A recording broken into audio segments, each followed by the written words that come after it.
മത്തായിയുടെ സുവിശേഷം 14 അധ്യായം 1 മുതൽ 12 വരെയുള്ള വാക്യങ്ങൾ. ആ കാലത്ത് ഇടയപ്രഭുവായ ഹെരോദാവ് യേശുവിൻ്റെ സ്തുതി കേട്ടിട്ട് അവൻ യോഹന്നാൻ സ്നാപകൻ അവൻ മരിച്ചവരുടെ ഇടയിൽ നിന്ന് ഉയർത്തു, അതുകൊണ്ട് ഈ ശക്തികളിൽ അവനിൽ വ്യാപരിക്കുന്നത് എന്ന് തൻ്റെ ഭൃത്യന്മാരോട് പറഞ്ഞു.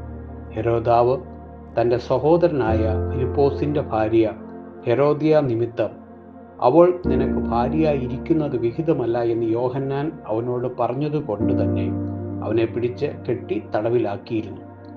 അവനെ കൊല്ലുവാൻ മനസ്സുണ്ടായിട്ടും പുരുഷാരം അവനെ പ്രവാചകൻ എന്നെണ്ണുകയാൽ അവരെ ഭയപ്പെട്ടു.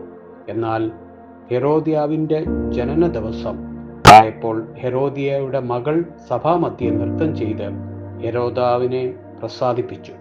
അതുകൊണ്ട് എന്ത് ചോദിച്ചാലും അവൾക്ക് കൊടുക്കും എന്ന് അവൻ സത്യം ചെയ്ത് വാക്കുകൊടുത്തു.